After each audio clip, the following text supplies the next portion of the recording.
सभी को नमस्कार। Chemistry bye Kapil Dangi sir YouTube channel पे अपन पढ़ रहे हैं कोऑर्डिनेशन कंपाउंड और इसके पार्ट 4 से अपन ने शुरू किया है आइसोमेरिज्म इन कोऑर्डिनेशन कंपाउंड्स। इसके पार्ट 4 में समावयवता में पहले प्रकार की समावयवता संरचनात्मक समावयवता को डिटेल में पढ़ चुके हैं। संरचनात्मक समावयवता के जो 6 प्रकार हैं उनको अपन ने उदाहरण सहित समझा इसके पार्ट 4 में। इसके पार्ट 5 में समावयवता का दूसरा आधा भाग अपन पढ़ेंगे। तो देखिए, दूसरे प्रकार की जो समावयवता है वो है स्टीरियो आइसोमेरिज्म, त्रिविम समावयवता।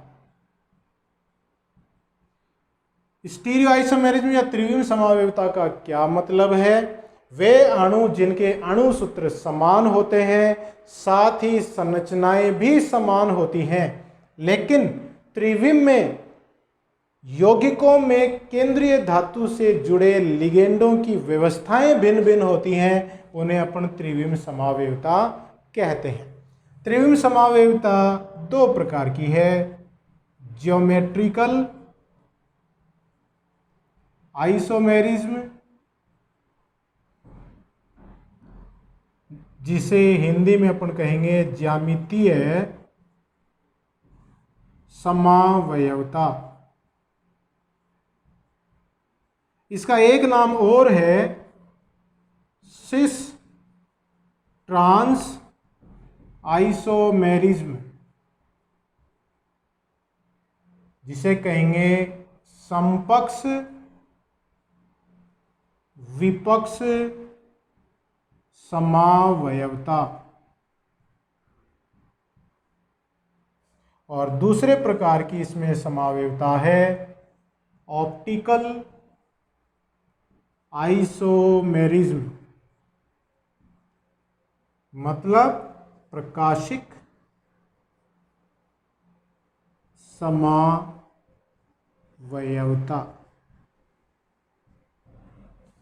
तो त्रिविम समावयवता में के 2 भाग हैं जिनको अपन डिटेल में देखेंगे, ज्यामितीय समावयवता और प्रकाशिक समावयवता। तो सबसे पहले लेते हैं अपन ज्योमेट्रिकल आइसोमेरिज्म।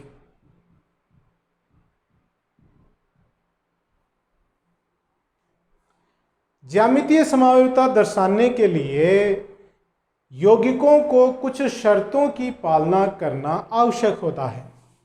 पहली शर्त है कि अणु में प्रतिबंधित घूर्णन होना चाहिए।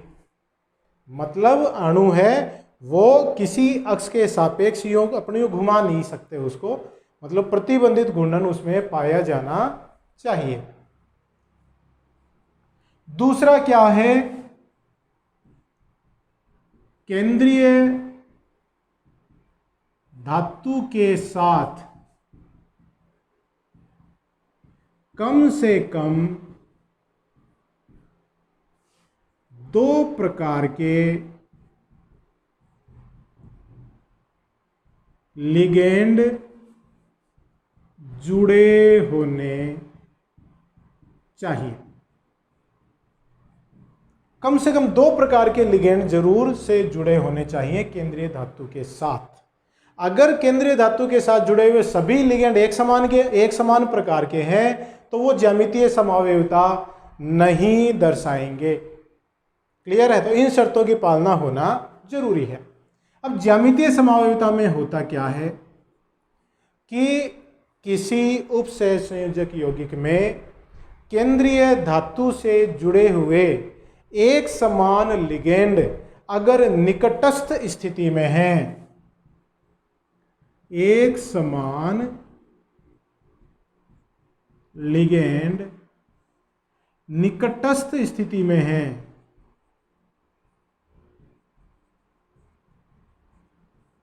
तो उस समावयवी को क्या कहेंगे अपन? समपक्ष कहेंगे, मतलब सिस कहेंगे। और अगर एक समान लिगेंड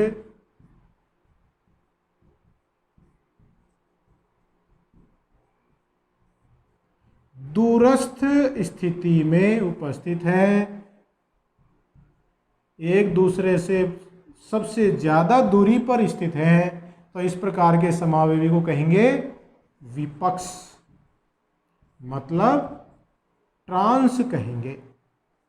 तो एक समान लिगेंड अगर निकटस्थ स्थिति पर है तो उसे सिस मतलब समपक्ष, और एक समान लिगेंड अगर दूरस्थ स्थिति पर उपस्थित है तो उस समावयवी को कहेंगे अपन ट्रांस समावयवी या विपक्ष समावयवी।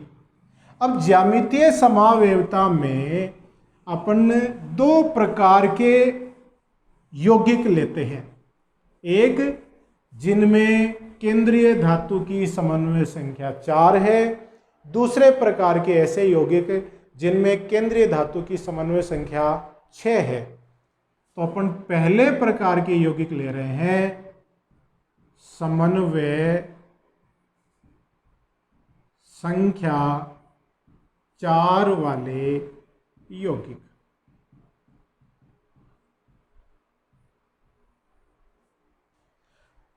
अब इसमें देखिएगा समन्वय संख्या 4 वाले यौगिक का क्या मतलब है कि भाई केंद्रीय धातु परमाणु या आयन के साथ 4 उपसहसंयोजक बंध जुड़े होते हैं, वो समन्वय संख्या 4 वाले यौगिक हो गए। अब इनमें भी वे यौगिक जो Ma4, Ma3b, MaB3 प्रकार के सूत्र वाले यौगिक हैं। देखिए M मतलब मेटल है, केंद्रीय धातु है, और उसके साथ जुड़े हुए ये लिगेंड है। इसमें 4 लिगेंड हैं, चारों एक जैसे हैं, A। यहाँ पर 3 लिगेंड एक जैसे हैं और एक लिगेंड अलग प्रकार का है। वैसे इसमें भी 3 लिगेंड एक जैसे हैं और एक लिगेंड अलग प्रकार का है। इस प्रकार की सूत्र वाले जो भी संकुल हैं वो ज्यामितीय समावयवता नहीं दर्शाते हैं, ज्यामितीय समावयवता नहीं दर्शाते हैं। और साथ ही समन्वय संख्या 4 वाले यौगिकों में वे यौगिक जिनकी ज्यामिति चतुष्फलकीय है वो भी ज्यामितीय समावयवता नहीं दर्शाते हैं। इसका मतलब कौन से यौगिक ज्यामितीय समावयवता दर्शाएंगे? जिनकी ज्यामिति कैसी हो? वर्ग समतलीय हो। तो वर्ग समतलीय में वो समन्वय संख्या 4 वाले यौगिक हो गए, ज्यामितीय समावयवता दर्शाएंगे। और साथ ही उनका सूत्र कैसा हो? Ma2B2 प्रकार का हो, MaB2 प्रकार का हो। कहने का मतलब यहां 2 लिगेंड एक जैसे हैं, दूसरे 2 लिगेंड एक जैसे हैं। यहां पर लिगेंड है AB मतलब द्विदंतुक लिगेंड है, लेकिन द्विदंतुक लिगेंड भी ऐसा है जिसके दोनों दाता परमाणु अलग अलग प्रकार के हैं।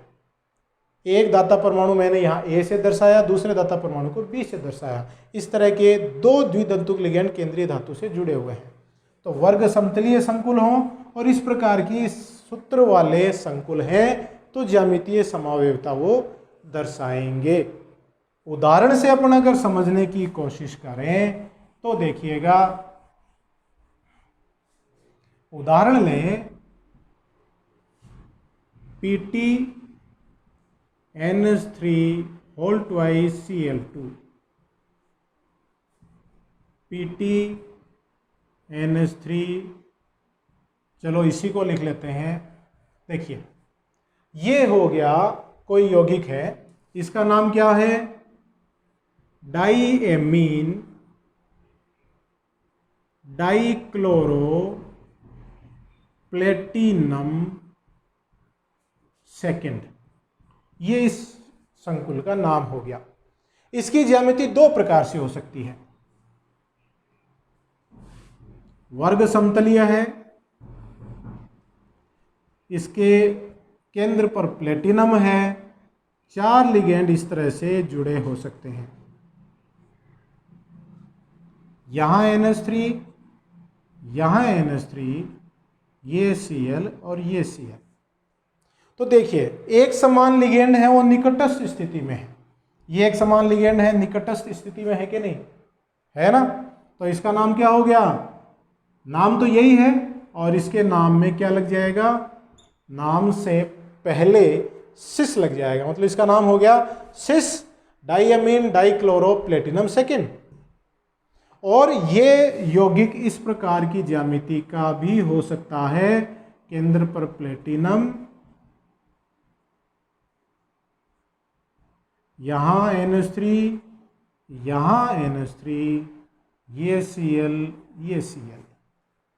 तो देखिए एक समान लिगेंड है वो दूरस्थ स्थिति में उपस्थित है, तो नाम तो इसका यही रहेगा डाइअमीन डाइक्लोरोप्लेटिनम सेकेंड, लेकिन नाम से पहले क्या लिख देंगे, ट्रांस लिख देंगे। तो ये सिस और ये यौगिक हो गया ट्रांस हो गया। तो ये किस प्रकार का यौगिक है, अपन ने अभी देखा Ma2B2 प्रकार का है, लिख सकते हैं ऐसा, ठीक है। दूसरे प्रकार का अगर अपन उदाहरण लें तो देखिएगा,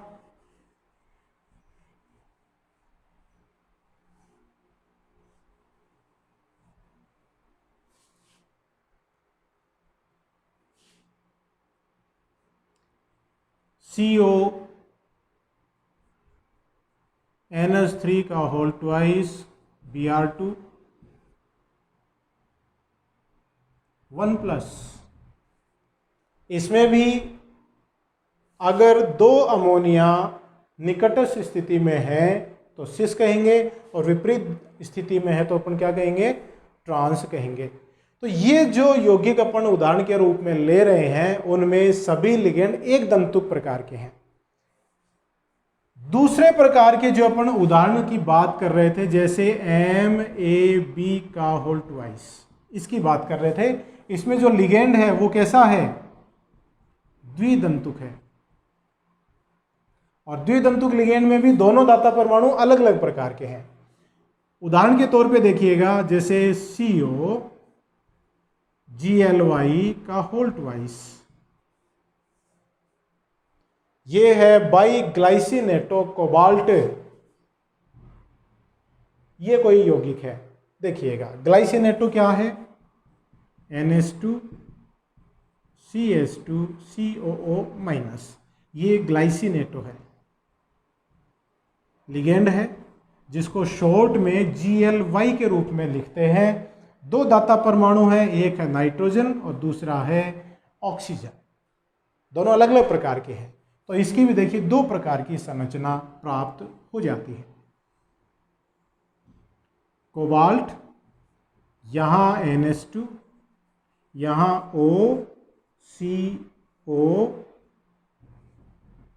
और ये आ गया आपका CH2।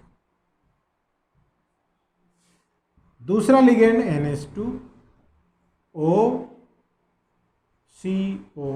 और ये CH2, ठीक है।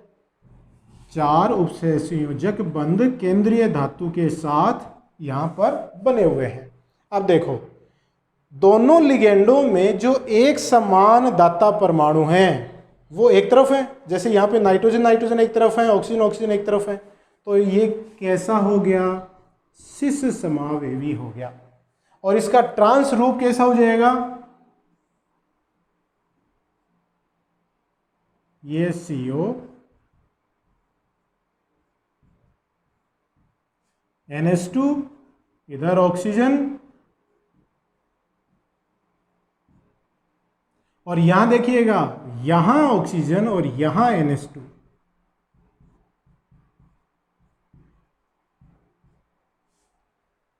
अब देखिएगा एक समान दाता परमाणु दूरस्थ स्थिति पर चले गए तो ये क्या हो गया, ट्रांस समावेवी हो गया। तो ये सिस है, ये ट्रांस है, कौन सी स्थिति में? समन्वय संख्या 4 वाले ऐसे यौगिक जिनमें 2 द्विदंतुक लिगेंड आपस में जुड़े हुए हैं। तो ये है समन्वय संख्या 4 वाले यौगिक। अब अपन इसमें दूसरा भाग देखते हैं ज्यामितीय समावयवता का, समन्वय संख्या 6 वाले यौगिक। देखिएगा, समन्वय संख्या 6 वाले यौगिकों की ज्यामिति कैसी हो जाएगी? अष्टफलकीय ज्यामिति होगी, मतलब अष्टफलकीय की बात कर रहे हैं। अष्टफलकीय यौगिकों में, और अष्टफलकीय यौगिकों में अगर सभी लिगेंड एक दंतुक हैं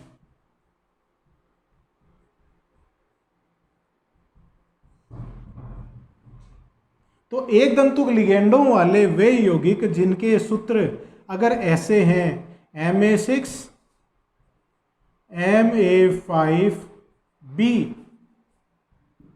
MaB5, इस प्रकार के अगर यौगिक हैं तो ज्यामितीय समावयवता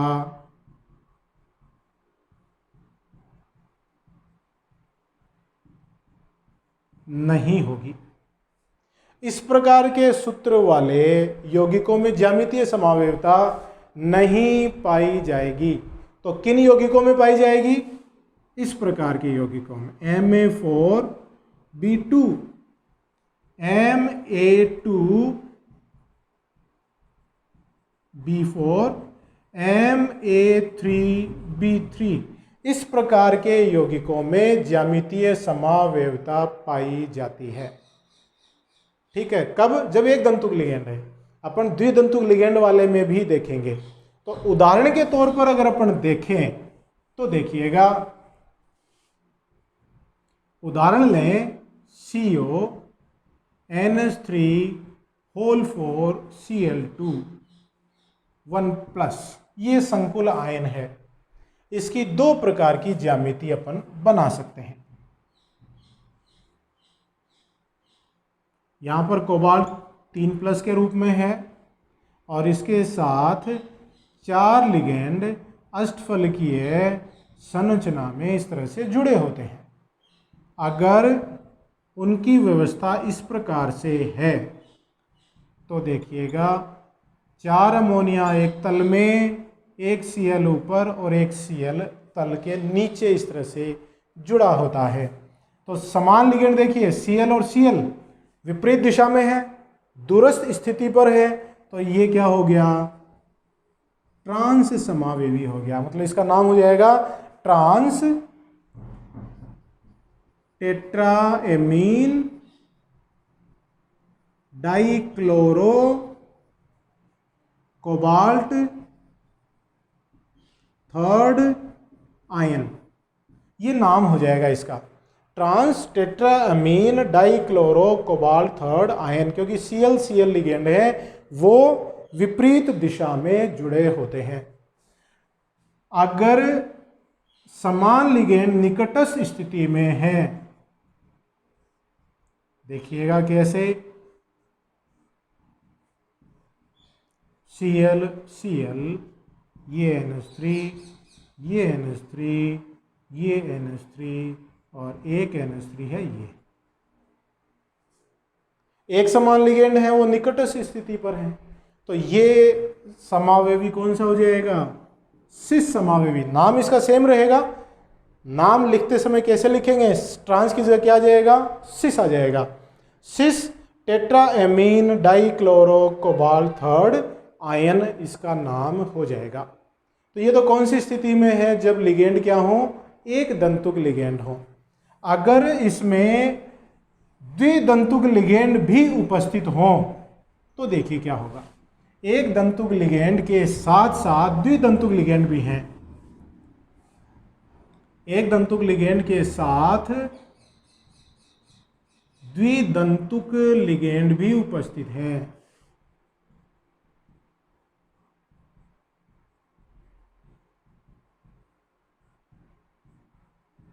जैसे इस प्रकार का हो MaA2B2, इस प्रकार का अगर कोई संकुल है, ये द्विदंतुक लिगेंड हो गया।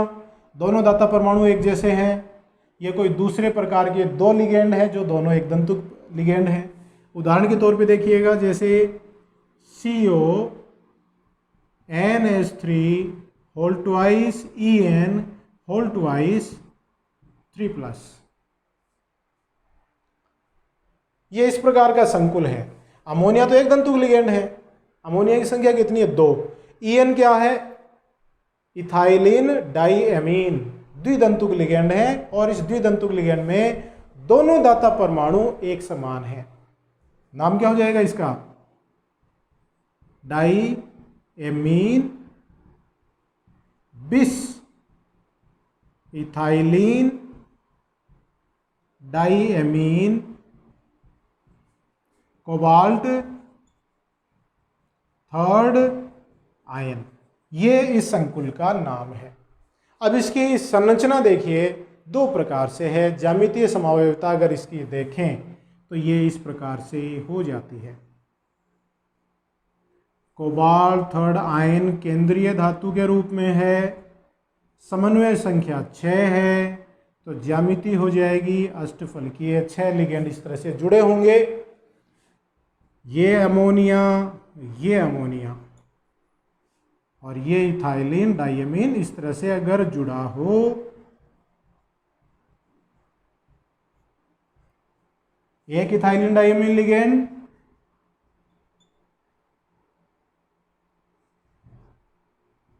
और ये दूसरा इथाइलिन डाइएमीन लिगेंड। एक लिगेंड ये हो गया और ये एक द्विदंतुक लिगेंड ये हो गया। अब देखिए, इसमें अमोनिया दूरस्थ स्थिति पर है, एक समान है, तो ये कैसा हो गया? ट्रांस हो गया। तो इसका नाम हो जाएगा, नाम तो सेम लेकिन नाम से पहले क्या लग जाएगा? ट्रांस। तो इसका नाम हो गया ट्रांस डाइएमीन बिस ethylene diamine cobalt third ion, इसका नाम हो जाता है। इसका जो दूसरा रूप है वो इस प्रकार का होगा, वही कोबाल्ट थर्ड अष्टफलकीय ज्यामिति के बिल्कुल केंद्र पर इस तरह से। अब एक अमोनिया इधर, एक अमोनिया यहाँ पे, और जो दो द्विदंतुक लिगेंड हैं उनकी स्थिति कुछ इस प्रकार से होती है। एक द्विदंतुक लिगेंड तो ये हो गया, ये नाइट्रोजन दाता परमाणु, ये नाइट्रोजन दाता परमाणु, और दूसरा द्विदंतुक लिगेंड एक नाइट्रोजन और इनके बीच में CH2। तो एक समान लिगेंड है, वो निकटस्थ स्थिति पर हैं, तो इस प्रकार का अणु क्या कहलाएगा? सिस रूप कहलाएगा। ज्यामितीय समावयवता में ये सिस है, तो इसका नाम हो जाएगा सिस डाइएमीन बिस ethylene diamine cobalt third ion. तो ये कब है? जब अष्टफलकीय संरचना में द्विदंतुक लिगेंड भी उपस्थित हों। तो ये हो गया ज्यामितीय समावयवता। ऐसे यौगिक जिनकी समन्वय संख्या 4 है और दूसरा ऐसे यौगिक जिनकी समन्वय संख्या 6 है। अब अपन दूसरा भाग देखते हैं इसका, ऑप्टिकल आइसोमेरिज्म या प्रकाशिक समावयवता।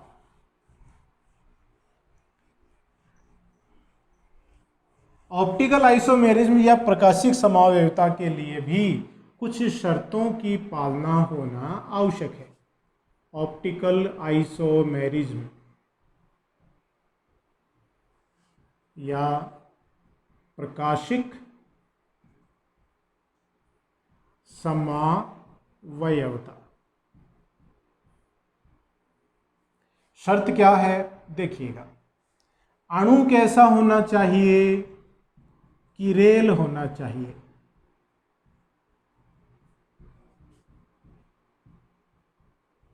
किरेल का मतलब क्या है? कि अणु है अपने दर्पण प्रतिबिंब पर अध्यारोपित नहीं होना चाहिए।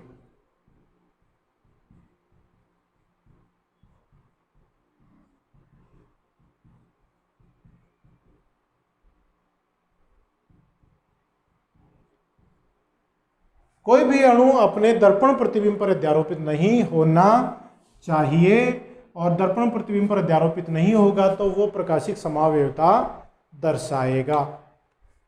ठीक है।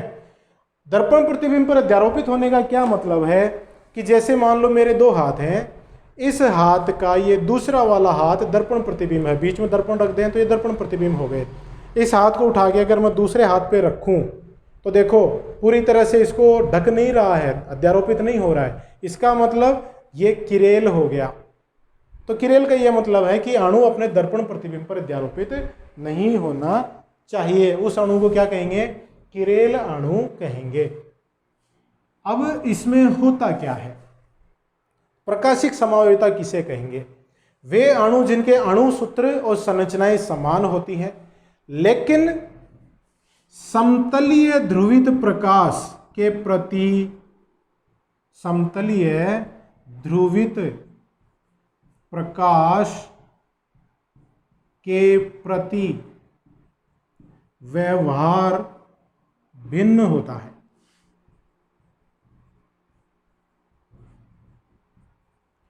प्रकाशिक समावयवता दर्शाते हैं। समतलीय ध्रुवित प्रकाश के प्रति व्यवहार भिन्न होता है। वैसे अपन ये प्रकाशिक समावयवता डिटेल में भी पढ़ेंगे, आगे अपन आगे के चैप्टर्स में इसको डिटेल में पढ़ेंगे कि किरेलता क्या है, प्रकाशिक समावयवता को फिर वापस देखेंगे कि भाई ये समतलीय ध्रुवित प्रकाश क्या है, व्यवहार क्या है, ये सब चीज़ें देखेंगे। तो समतलीय ध्रुवित प्रकाश के प्रति व्यवहार भिन्न होता है, वो प्रकाशिक समावयवता दर्शाते हैं। वे अणु जो समतलीय ध्रुवित प्रकाश को दाईं ओर घुमाते हैं, दाईं ओर का मतलब घड़ी की दिशा में,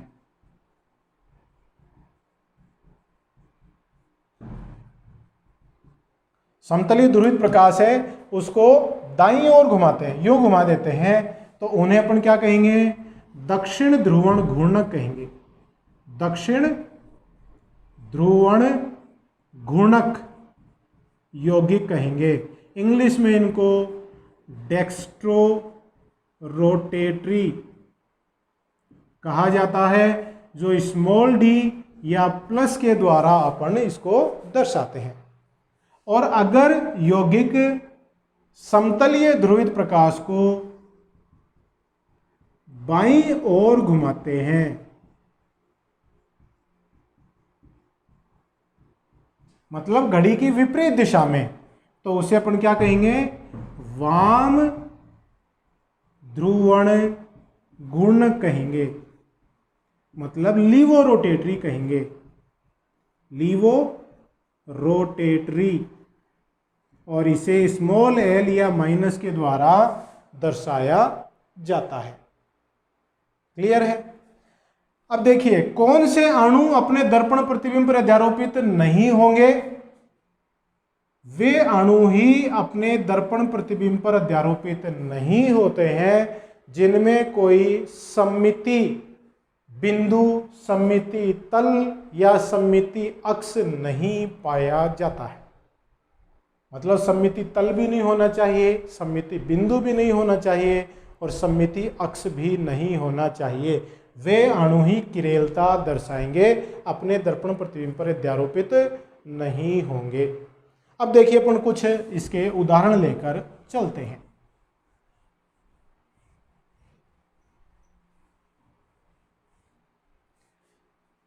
पहले समन्वय संख्या 4 वाले यौगिक।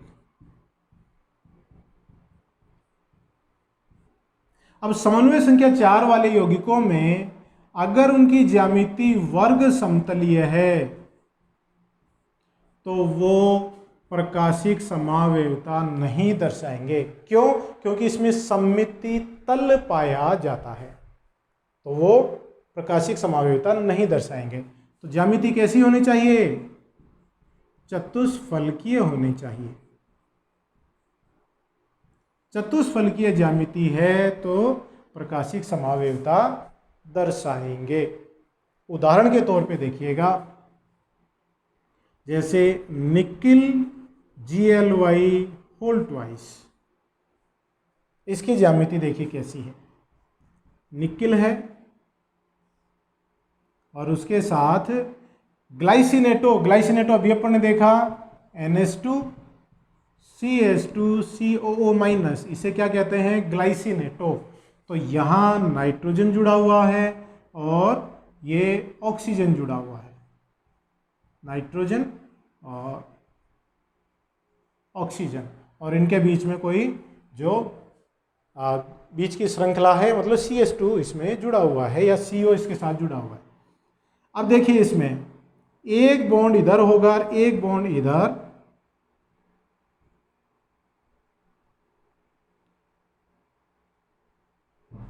Nitrogen oxygen. ये ज्यामिति कैसी है? चतुष्फल की है।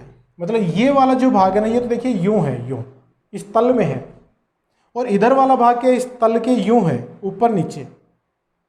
तो जब इसका दर्पण प्रतिबिंब देखेंगे तो दर्पण प्रतिबिंब कुछ इस तरह से आएगा। ये बीच में दर्पण है, ये निकेल, नाइट्रोजन, ऑक्सीजन, ये वाला भाग तो यूं आ गया,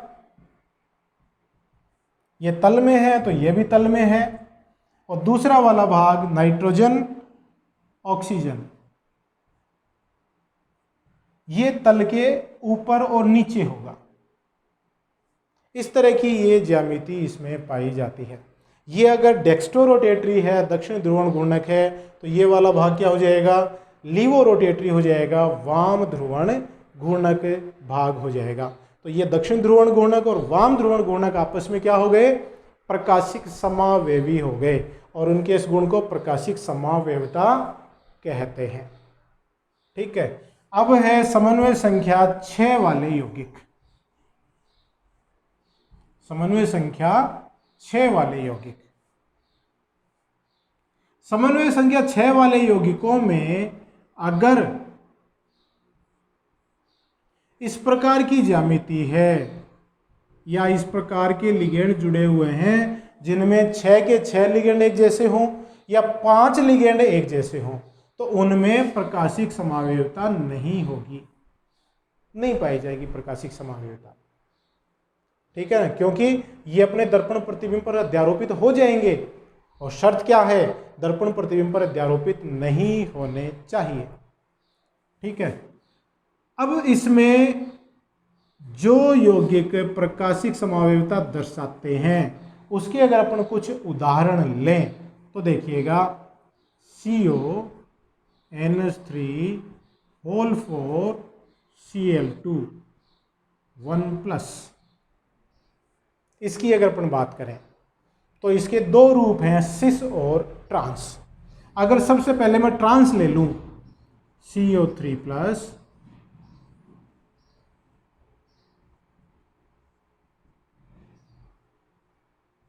ट्रांस का मतलब एक समान जो लिगेंड है वो विपरीत दिशा में होंगे, दूरस्थ स्थिति पर होंगे।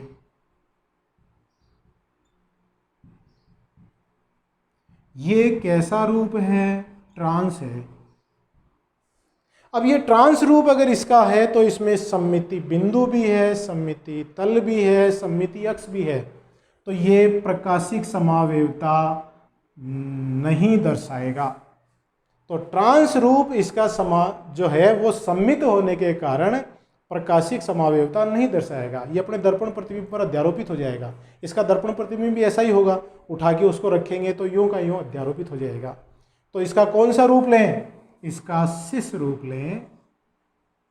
सिस रूप में क्या होगा? यहां Cl, ये Cl, और 4 लिगेंड अमोनिया है, NH3, ये NH3, NH3 और ये NH3, और इसका जो दर्पण प्रतिबिंब है वो देखिए कुछ इस तरह से हो जाएगा, CO3+, अष्टफल की यह ज्यामिति है, Cl, ये Cl, NH3, ये NH3, NH3 और ये NH3। अब देखिए इसको यूं का यूं उठा के अगर इसके ऊपर रखें तो क्या ये अध्यारोपित हो रहा है? नहीं हो रहा है। तो इसका जो सिस रूप है वो प्रकाशिक समावेवता दर्शाएगा। ये अगर दक्षिण ध्रुवण घूर्णक है तो ये क्या हो जाएगा, वाम ध्रुवण घूर्णक हो जाता है। तो पहले दर्पण प्रतिबिंब बना के देख लो, अध्यारोपित हो रहा है तो प्रकाशिक समावयवता नहीं दर्शाएगा, अध्यारोपित नहीं हो रहा है तो प्रकाशिक समावयवता दर्शाएगा। अब देखिए ये जो अपन ने एग्जाम्पल लिए हैं, ये एग्जाम्पल कैसे हैं, जब सारे लिगेंड एक दंतुक हैं। अगर इनमें लिगेंड द्विदंतुक लिगेंड हों तो देखिएगा कैसे ये प्रकाशिक समावयवता दर्शाएंगे। द्विदंतुक लिगेंड भी ऐसे ले रहे हैं जिनके दोनों दाता परमाणु एक समान हो, जैसे MAA3, ये केंद्रीय धातु है, इसके साथ जुड़े हुए ये द्विदंतुक लिगेंड हैं। दोनों द्विदंतुक लिगेंड के दोनों दाता परमाणु एक जैसे हैं। और कितने द्विदंतुक लिगेंड हैं, 3। उदाहरण के तौर पे देखिएगा COEN का होल थ्राइस 3+। इथाइलिन डाइअमीन लिया अपन ने, क्या संरचना होगी इसकी, देखिएगा अष्टफलकीय संरचना है, केंद्र पर CO3+, 6 लिगेंड होंगे, मतलब 6 उपसहसंयोजक बंध होंगे। लिगेंड तो इसमें कम भी हो सकते हैं अगर द्विदंतुक है तो। 6 उपसहसंयोजक बंध अष्टफलकीय संरचना में व्यवस्थित है। देखिए यहाँ पे NH2, यहाँ पे NH2, बीच में CH2 की श्रृंखला, ये NH2, ये NH2, ये CH2 की श्रृंखला है, NH2 और ये NH2, ये मतलब जो इथाइलिन डाइअमीन है वो इस तरह का ही तो होता है, CH2 NH2 और ये NH2, मतलब ये दाता परमाणु हो गया, ये दाता परमाणु हो गया, दोनों दाता परमाणु के बीच में ये CH2 की श्रृंखला है। इस तरह से ये इसकी ज्यामिति है। बीच में अगर दर्पण रख दें, ये दर्पण बना रहा हूं मैं, दर्पण रख दें तो दर्पण में इसका जो प्रतिबिंब बनेगा वो इस तरह का बनेगा। केंद्र पर वही CO3+, इस तरह से 6 उपसहसंयोजक बंध होंगे ही, क्योंकि ज्यामिति कैसी है, अष्टफलकीय है। ये NH2 यहाँ जाएगा, ये NH2 यहाँ है ही, इनके बीच में CH2 की ये श्रृंखला आ गई, ये NH2